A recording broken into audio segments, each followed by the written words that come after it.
Επιστροφή στο στούντιο, κυρίες και κύριοι, για το τρίτο μέρος της εκπομπής, αυτό που είναι αφιερωμένο στο φάκελο PSI. Ψάξαμε, το βρήκαμε, μας βοήθησε η Χριστίνα Αυγερίδου στη μετάφραση. Πρωτοβουλία ιδιωτικού τομέα σημαίνει αυτό το πράγμα, το PSI. Και είναι μαζί μας για να το αναλύσουμε και να δούμε φυσικά όλες τις πολιτικές εξελίξεις. Ο συντονιστής ΕΡΟΝ των Ελεύθερων Πολιτών, ο κύριος Αντώνης Κωνσταντίνου. Καλησπέρα σας. Καλησπέρα, ευχαριστώ για την πρόσκληση. Να είστε καλά. Εγώ ευχαριστώ για την ανταπόκριση. Πρωτοβουλία ιδιωτικού τομέα. Δηλαδή, πόσοι ιδιώτες και ποιοι θα βάλουν το χέρι στη τσέπη και σε τι ποσοστό για να σωθεί το σύστημα. Ναι, αυτό θα μπορούσε να είναι μία όψη του νομίσματος. Η άλλη όψη του νομίσματος είναι το υποχρεωτικό. Ναι. Αυτό είναι και το οξύμορο στην όλη συζήτηση. Εθελοντικά. Αλλά είναι επιβεβλημένο, άρα πρέπει να υποχρεώσουμε. Ναι, σε πρώτη φάση... Γιατί ο κοινός νους στις 27 Οκτωβρίου έλεγε ότι εντάξει, δεν έχω κανένα διδακτορικό στα οικονομικά, ούτε καν τα έχω σπουδάσει, ένα μάθημα είχα μόνο οικονομία και φροντίζω να ενημερώνουμε για τις ανάγκες της δουλειάς μου. Αλλά δεν μπορείς να επιβάλλεις σε κάποιον. Προφανώς δεν μπορείς να επιβάλλεις σε κάποιον.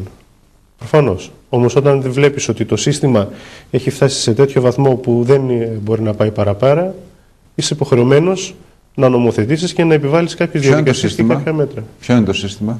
Είναι το ίδιο σύστημα, το ταξικό και το οικονομικό, το οποίο έχει επιβάλει όλα αυτά τα συστήματα που έλεγε και στην προηγούμενη σημερινό δημοσίευμα. Νικητόπουλος. Αρνείται το ενδεχόμενο αύξηση των αντικειμενικών αξιών των ακινήτων και νέων φορολογικών μέτρων ο κυβερνητικός εκπρόσωπος. Ωραία. Οπότε να ετοιμαστούμε για ακριβώς ανάποδο. Λέτε να ετοιμαστούμε για νέα μέτρα.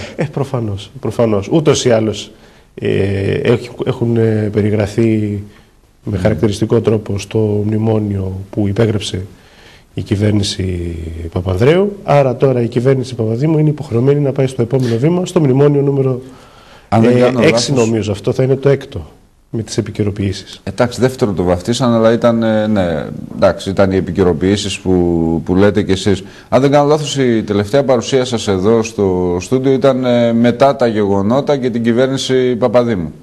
Δεν το θυμάμαι, νομίζω ναι. Πρέπει να ήταν κάπου στο Νοέμβρη. Τότε λέγαμε ότι είναι μια κυβέρνηση ειδικού σκοπού. Ο ειδικός σκοπός ήταν τρία πράγματα.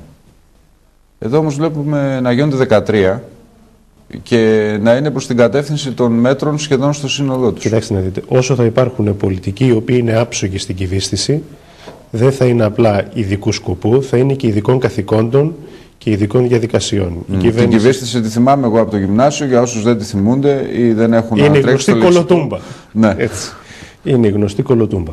Λοιπόν, όσο θα υπάρχουν πολιτικοί οι οποίοι έχουν μια πολύ συγκεκριμένη στάση και μια πάρα πολύ συγκεκριμένη άποψη, θα συνεχίζουν να έχουμε τέτοιου είδους Λέτε δηλαδή ότι έχουν ταλαντευτεί πολύ από τον Οκτώβρη μέχρι τώρα. Έχουν αλλάξει πάρα πολύ τα πράγματα. Δεν μπορούμε σε καμία περίπτωση να πούμε ότι να δεχτούμε μάλλον αυτό που λέει η Νέα Δημοκρατία και ο Λαϊκός Ορθόδοξος Συναγερμός, ότι δεν συμμετέχουν στην κυβέρνηση ή ότι δεν κυβερνούν. Αυτά τα πράγματα, νέα τα σκέτα. Αν θέλουμε να μιλήσουμε με τα πράγματα έτσι όπως είναι, υπάρχει μια κυβέρνηση η οποία αποτελείται από στελέχη του ΠΑΣΟΚ, στελέχη της Νέας Δημοκρατίας και στελέχη του Λαϊκού Ορθόδοξου Συναγερμού. Είναι καμιά πενταριά νοματέοι εκεί και από αυτούς το 90% είναι μέλη και της προηγούμενης κυβέρνησης. Μπήκαν 4 άτομα έξω κοινοβουλευτικά, συν τους 2 τους αντιπροέδρους από τη Νέα Δημοκρατία. Μπήκαν και 3-4, δεν θυμάμαι ακριβώς το νούμερο, από το Λαός. Οπότε συντίθεται αυτό το παζλ, το οποίο όμως επί της ουσίας είναι κυβέρνηση ΠΑΣΟΚ. Δεν αλλάζει κάτι. Από τη στιγμή που έχουν δώσει ψήφο εμπιστοσύνης στην κυβέρνηση του κ. Παπαδήμου, συμμετέχουν κανονικά, ενεργά και τα τρία κόμματα στην στήριξη μιας κυβέρνησης η οποία δεν έχει εκλεγεί από καμία διαδικασία. Γι' αυτό λοιπόν και λέμε στους ελεύθερους πολίτες ότι αυτή η κυβέρνηση είναι μια δοτή κυβέρνηση. Δοτή με την λογική ότι τους έχει δοθεί, δεν έχουν προκύψει από νόμιμες διαδικασίες, οι οποίες είναι διαδικασίες των εκλογών. Βάλτε μια ανωτελεία να δούμε, κυρίες και κύριοι, το βίντεο που ετοίμασε ο Τάκης Λεμπέσης για το PSI με τις εξελίξεις όπως τρέχουν αυτές μέχρι πριν λίγες ώρες. Γιατί πλέον οι εξελίξεις είναι ραγδαίες και από στιγμή σε στιγμή τα δεδομένα αλλάζουν. Βλέπουμε το βίντεο και συνεχίζουμε την κουβέντα. Σε φάση εντατικών διαβουλεύσεων βρίσκεται η κυβέρνηση Παπαδήμου με τον επικεφαλής του Διεθνούς Χρηματοπιστωτικού Ινστιτούτου, Τσάρλς Νταλάρα, για το ύψος της διαγραφής του ελληνικού χρέους.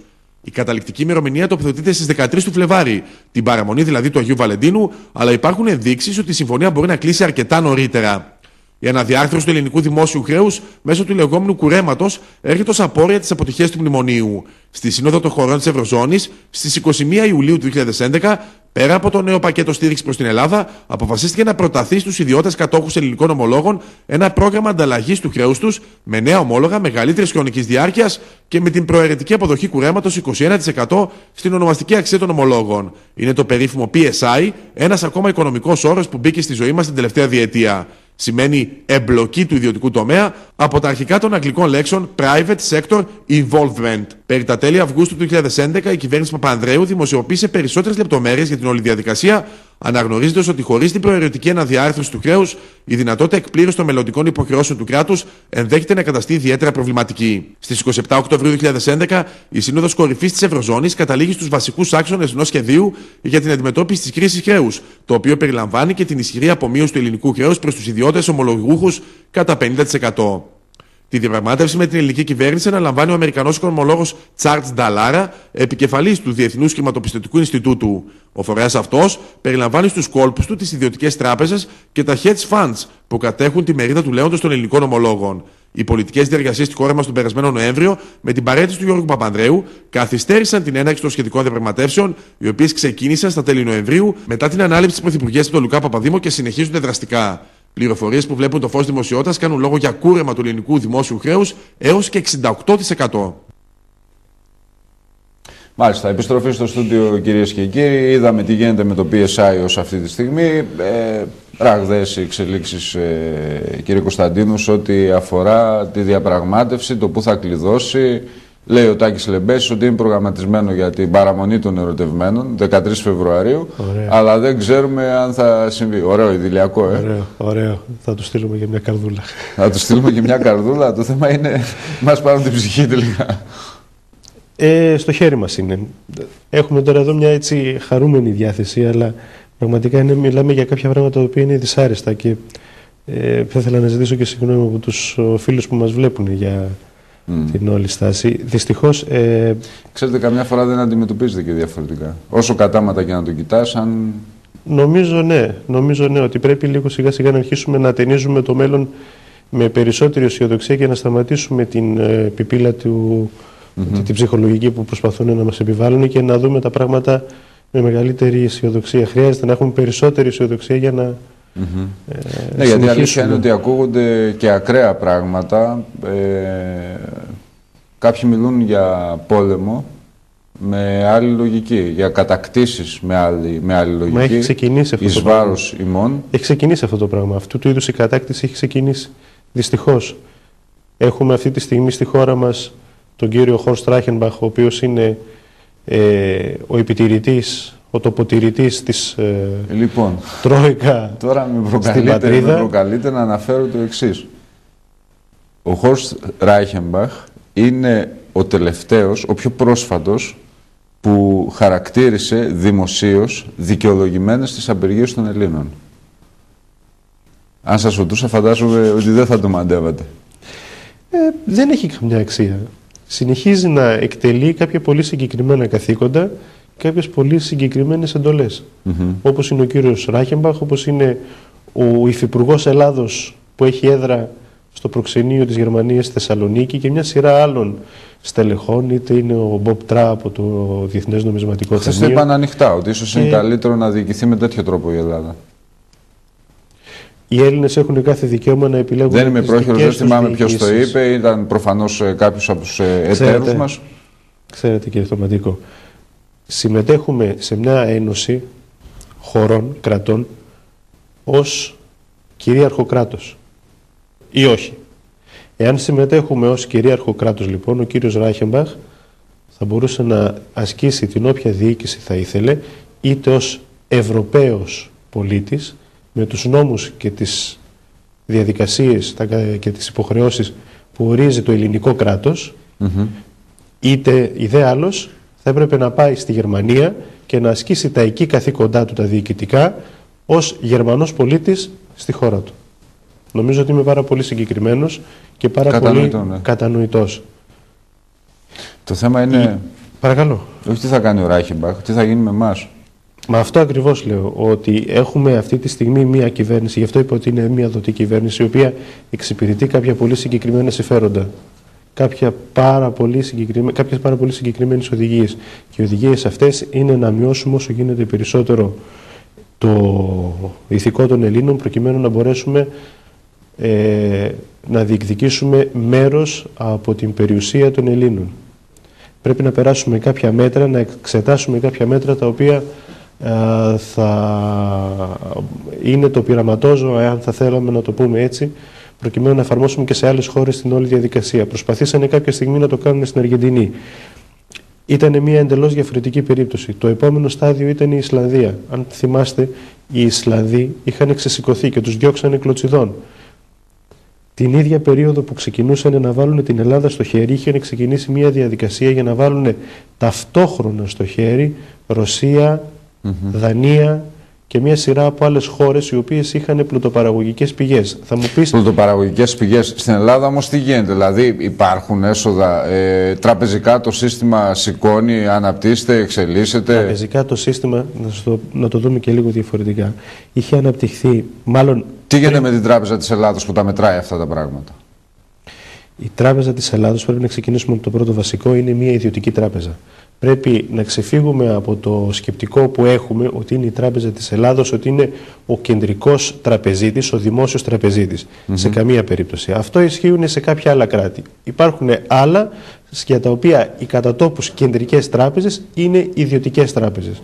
Τι σημαίνει αυτό? Σημαίνει ότι η Τράπεζα της Ελλάδος είναι μια ιδιωτική τράπεζα, όπως είναι η κάθε ιδιωτική τράπεζα, η οποία έχει εξουσιοδοτηθεί από την κεντρική κυβέρνηση προκειμένου να αδειοδοτεί και να υποπτεύει την λειτουργία των υπολείπων ιδιωτικών ή δημοσίων τραπεζών. Ευθύνεται λοιπόν και είναι υπόλογη όσον αφορά για τον τρόπο με τον οποίο θα λειτουργούν οι υπόλοιπες τράπεζες και τις κανονιστικές ρυθμίσεις που βγάζουν όλες οι συγκεκριμένες τράπεζες. Η Τράπεζα λοιπόν της Ελλάδος ευθύνεται για την χάραξη της κεντρικής πολιτικής πάνω στον οικονομικό τομέα. Γι' αυτό και λέμε ότι ο κύριος Προβόπουλος είναι ένας από τους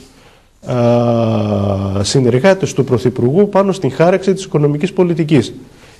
Με νομοθετικό τρόπο υπάρχει αυτό. Δεν είναι δηλαδή κάτι το οποίο είναι μια προφορική συμφωνία η οποία έχουν γίνει μεταξύ κάποιων μερών, αλλά με νόμο του κράτους είναι ένας από τους άμεσους συνεργάτες του Πρωθυπουργού και του Υπουργού Οικονομικών και εποπτεύεται και από τους δύο για την άσκηση των οικονομικών του καθηκόντων.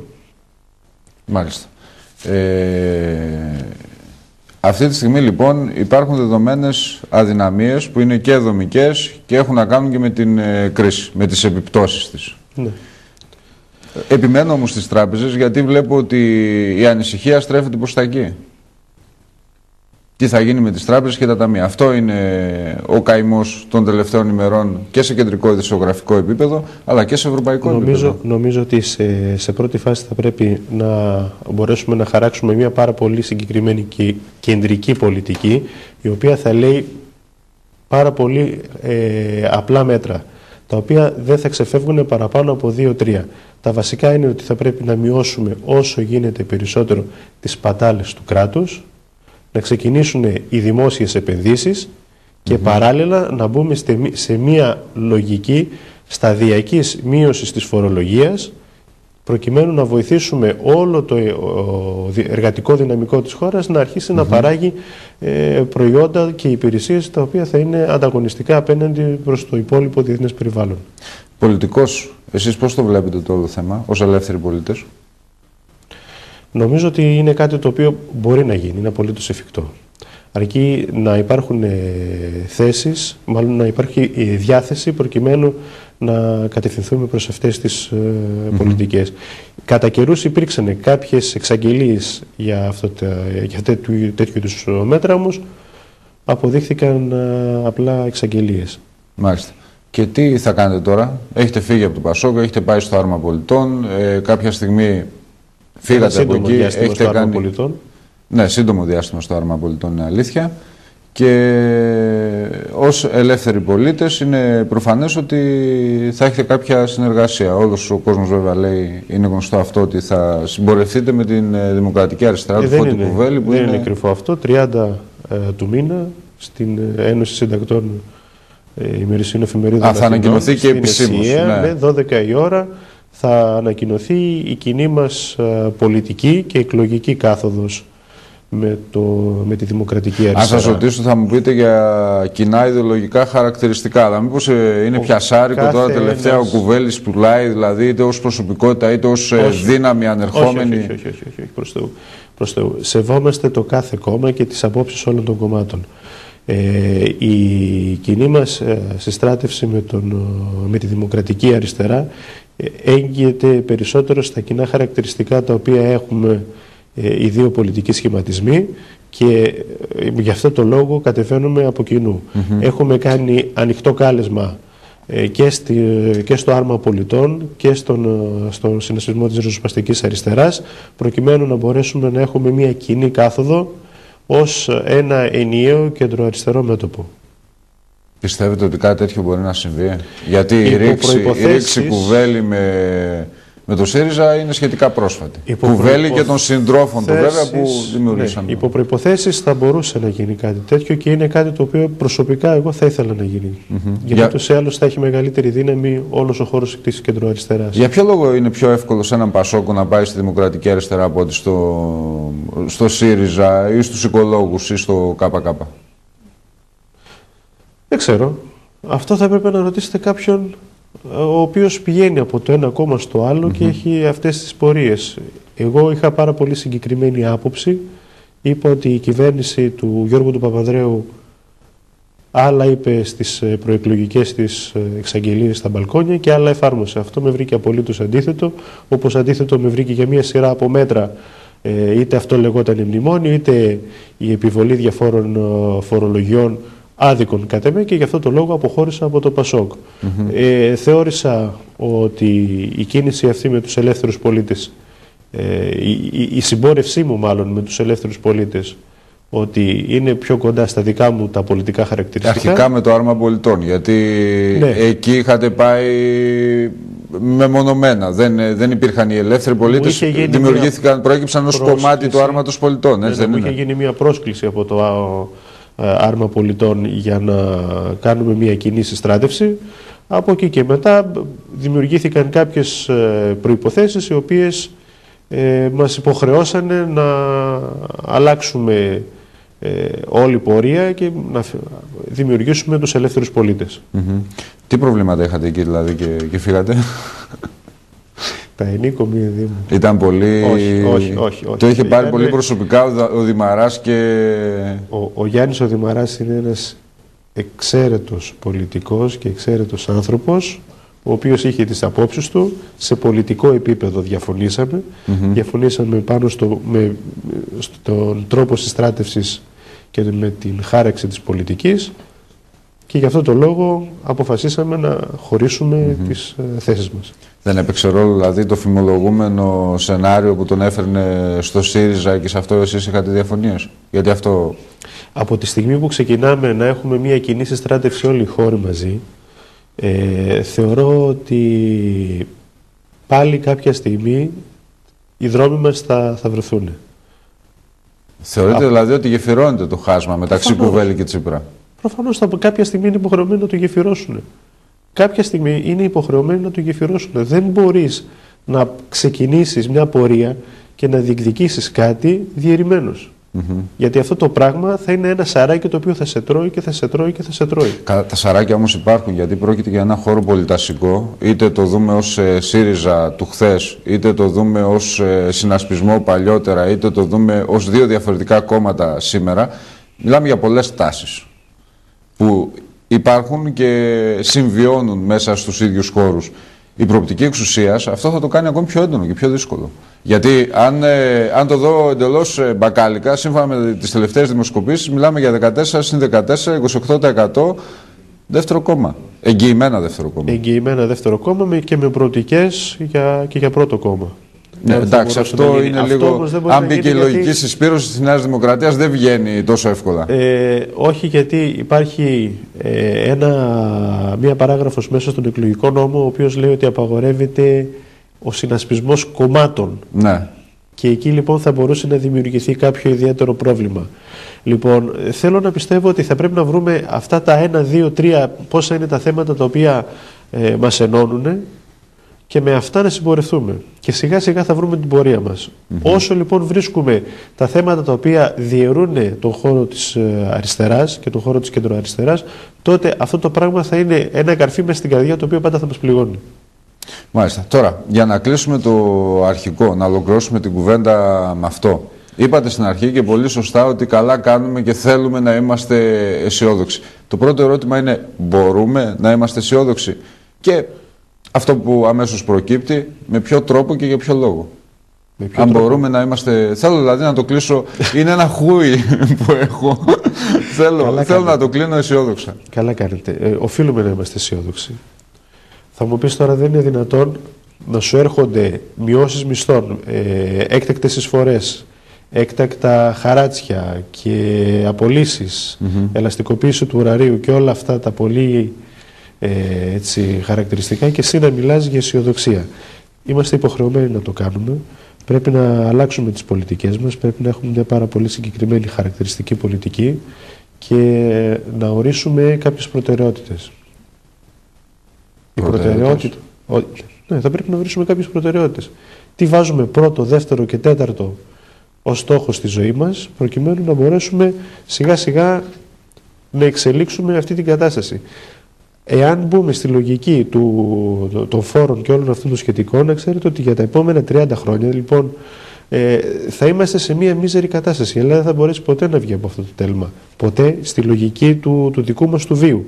Γι' αυτό λοιπόν πρέπει να βάλουμε το κεφάλι κάτω και με μικρούς στόχους μεθοδευμένους να ξεκινήσουμε να βγάλουμε πρώτα την οικογένειά μας και μετά τη χώρα από αυτό το τέλμα. Έρχεται ο Βενιζέλος όμως και λέει, με τέτοιους φόρους και δεν μπορώ να έχω το πλεόνασμα που υπόσχομαι για το 2012, πώς θα γίνει να τους μειώσω για να πάω καλύτερα?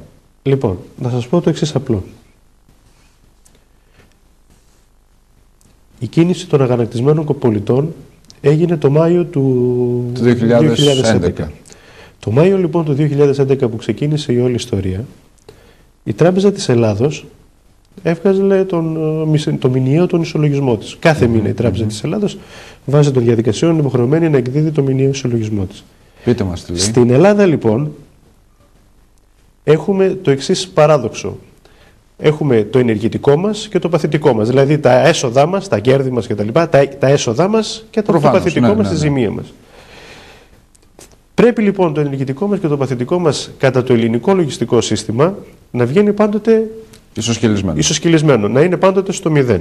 Η Τράπεζα της Ελλάδος λοιπόν, εφαρμόζοντας ένα υβριδικό σύστημα, όταν λέω υβριδικό αναφέρω ότι... Όχι, δεν είναι καινοτομία, είναι αυτό το οποίο εφαρμόζουν και στις υπόλοιπες χώρες του κόσμου.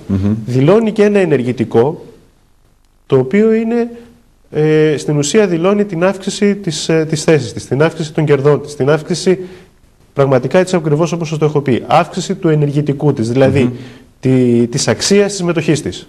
Μάλιστα. Η Τράπεζα λοιπόν της Ελλάδος μας είπε τον Μάιο ότι αύξησε το ενεργητικό της κάπου κατά 45 δισεκατομμύρια τον Μάιο του 2011 και φτάσαμε στο τέλος, τον Νοέμβριο του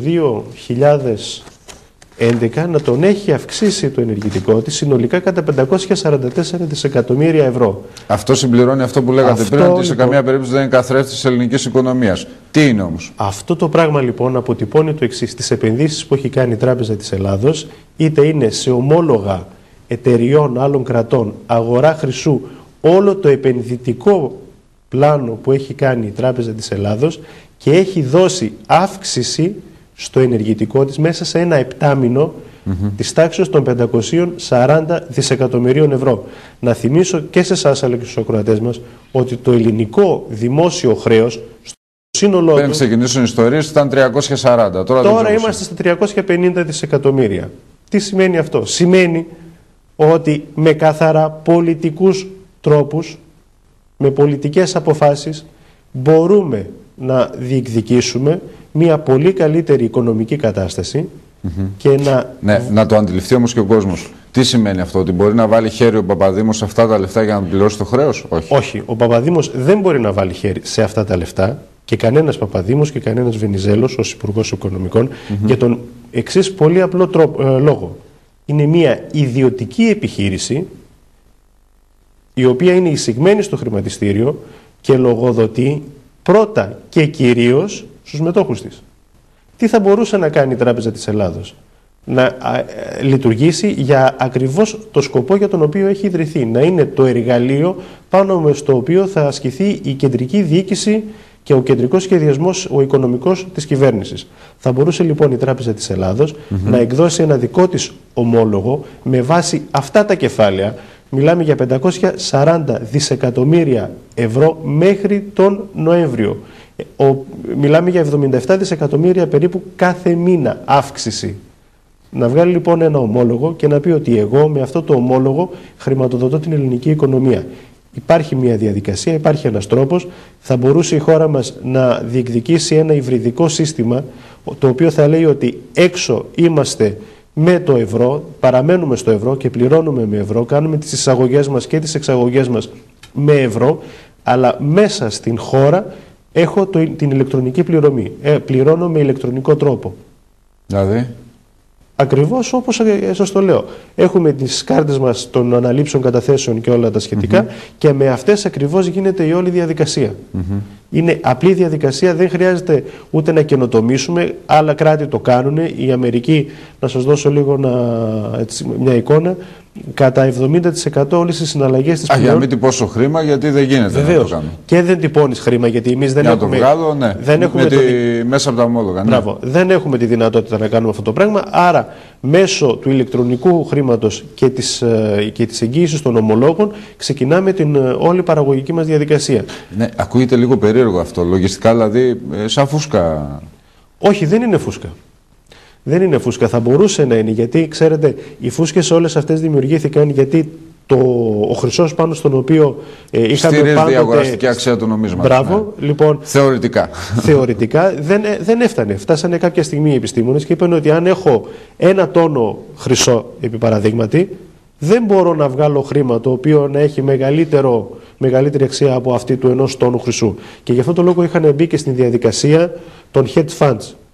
Τα οποία λέγανε ότι εγώ θα σου εκδώσω, πολύ χονδρικά το λέμε τώρα αυτό, έτσι, θα σου εκδώσω διάφορα αξιόγραφα, δηλαδή χαρτιά, είτε είναι ο Βαρουφάκης το λέει παγκόσμιο παρατραπεζικό σύστημα. Έτσι ακριβώς είναι. Λοιπόν, θα σου εκδώσω κάποια αξιόγραφα και με την εμπιστοσύνη που δείχνω απέναντι στην επιχείρησή σου ή απέναντι στο κράτος σου, θα μπορέσεις να χρηματοδοτήσεις την επένδυσή σου και να κάνεις αυτό που θέλεις να κάνεις ως χώρα, να δανειοδοτηθείς κτλ. Μέσω αυτού του τρόπου λοιπόν θα μπορούσε να είναι μια πρόταση να ενωθεί το παραγωγικό μέρος της Ελλάδας και το ομολογιακό μέρος από την Τράπεζα της Ελλάδος και να χρηματοδοτηθεί όλη η επένδυση. Στην ουσία είναι ένας εσωτερικός δανεισμός από τους Έλληνες με εγγύηση της Τράπεζας της Ελλάδος. Μάλιστα. Σας ευχαριστώ πολύ για την παρουσία σας. Ευχαριστώ πάρα πολύ για την πρόσκληση. Να είστε καλά. Κυρίες και κύριοι, στο σημείο αυτό ευχαριστούμε και εσάς που μας παρακολουθήσατε σήμερα απόγευμα Παρασκευής. Ευχές για ένα όμορφο Σαββατοκύριακο. Καλό απόγευμα.